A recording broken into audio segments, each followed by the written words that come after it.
मुद्दत पहले अफ्रीका के किसी मुल्क के बारे में पढ़ा था। उसके सदर ने फ्रांस से नेवी के लिए 2 बहरी जहाज खरीदे। अदायगी भी हो गई, सदर को किक बैक्स भी मिल गई और फ्रेंच कंपनी ने बहरी जहाज भी तैयार कर दिए। लेकिन जब डिलीवरी का वक्त आया तो खरीदार मुल्क ने जहाज लेने से इनकार कर दिया।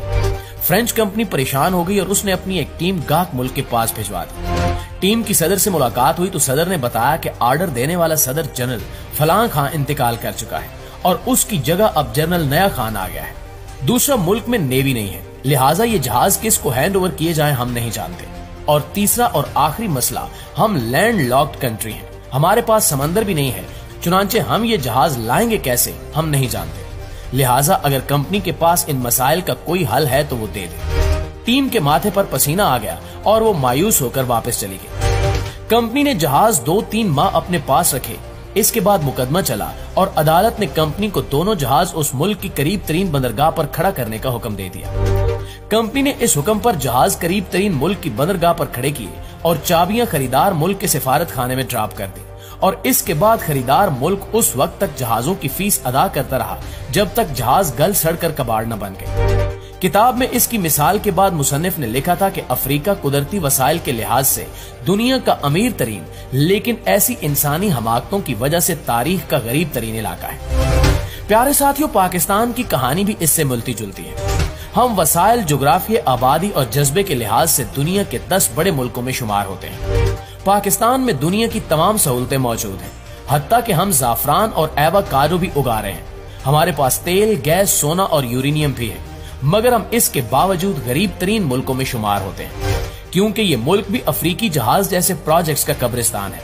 हमारे एक दोस्त की तहकीक के मुताबिक अगर हम माजी के प्रोजेक्ट्स मुकम्मल करने का बेड़ा उठा लें तो हमें तमाम प्रोजेक्ट्स मुकम्मल करने के लिए 34 साल चाहिए।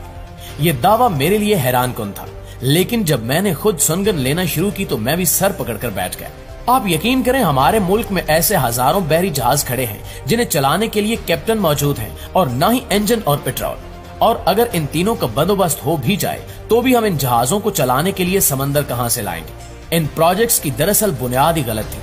हमने हाथी बांधने के लिए बांस का पिंजरा बना लिया था या शेर को बकरियों के बाड़े में बंद कर दिया था, चुनांचे हमारे खरबों रुपए जाया हो गए। और हमने अगर अब भी अकल को हाथ न मारा तो पाकिस्तान के इन बेवकूफाना मंसूबों की तकमील के लिए IMF और वर्ल्ड बैंक का सारा अकाउंट भी नाकाफी होगा। आप दूर न जाएं, मैं आपको चंद प्रोजेक्ट्स बताता हूं और आपको इसके बाद चैलेंज देता हूं कि आप अपने दाएं बाएं देखें।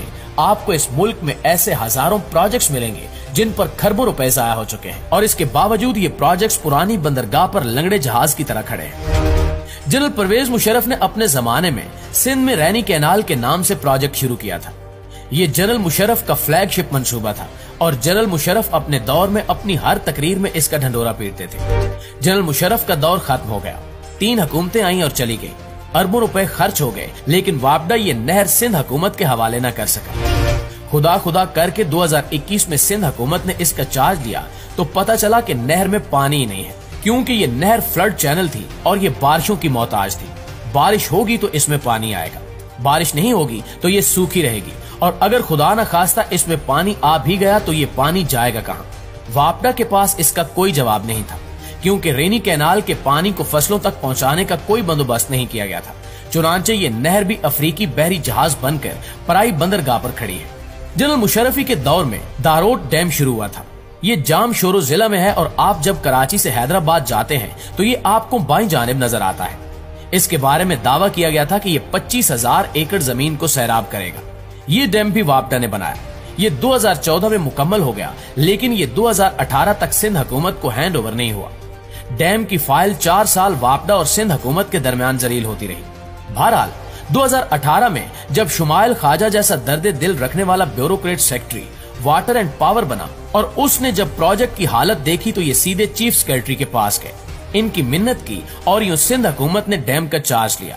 लेकिन चार्ज के बाद पता चला कि इस डैम के लिए पानी का सोर्स नहीं है और इसमें से पानी निकाल कर फसलों तक पहुंचाने का बंदोबस्त भी नहीं है। लिहाजा सवाल ये है कि डैम में पानी कहां से आएगा और अगर आ गया तो इससे निकाला कैसे जाएगा, ये जमीनों तक कैसे पहुंचाया जाएगा, इसका जवाब भी किसी के पास नहीं है।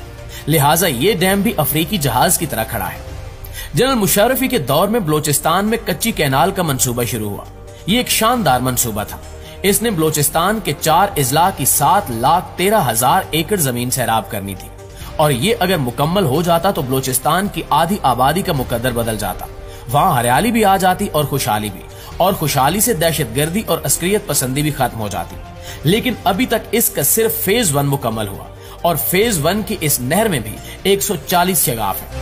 फेज 1 में 6000 क्यूसेक फिट पानी की गुंजाइश थी, लेकिन 2017 में इसमें सिर्फ 100 क्यूसेक फिट पानी बह रहा था और इसमें इस कदर भल और रेत आ चुकी थी कि सिर्फ इसकी सफाई के लिए 20 अरब रुपए चाहिए थे।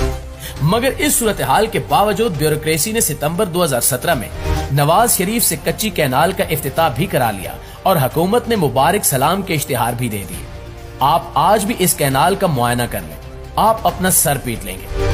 बेनजीर भुट्टो ने अपने दूसरे दौरे हुकूमत में 1994 में सियालकोट के करीब समड़ियाल एक्सपोर्ट प्रमोशन जोन बनाया था। हुकूमत ने अरबों रुपए लगाकर इसमें 900 इंडस्ट्री प्लाट्स बनाए। इसके अंदर सड़कें और पुल भी बनाए गए और बाहर बाउंड्री वाल भी बनाई गई।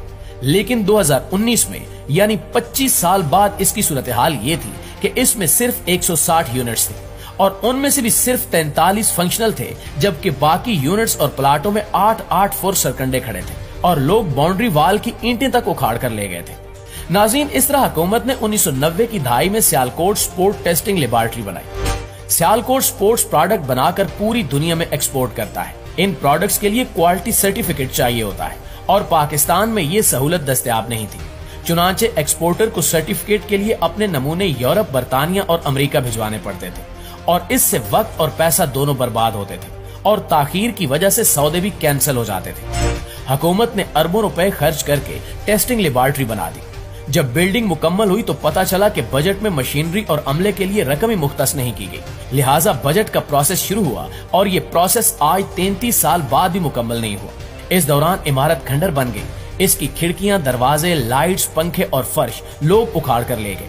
मुझे यकीन है कि अब किसी दिन हुकूमत आलात और स्टाफ का बजट पास कर देगी, जिसके बाद लोग भर्ती हो जाएंगे और आलात भी मंगवा लिए जाएंगे। लेकिन फिर पता चलेगा कि इमारत वर्किंग पोजीशन में नहीं है। इमारत के लिए दोबारा रकम निकलेगी, ये बनना शुरू होगी और जब ये मुकम्मल होगी तो उस वक्त तक आलात खराब हो चुके होंगे और स्टाफ अरबों रुपए की तनख्वाह ले चुका होगा। और ये है इस मुल्क का कमाल।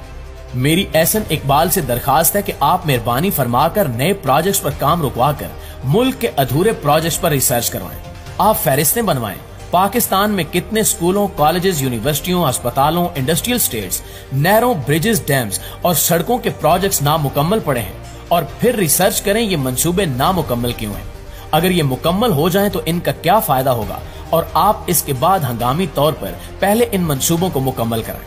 यकीन करें मुल्क फिर तरक्की करेगा, वरना हम पूरी दुनिया से मांग कर रकम लाते रहेंगे और ये रकम इन तनूरों की राख बनती रहेगी और पाकिस्तान मजीद तबाही के गड़े में धंसता चला जाएगा।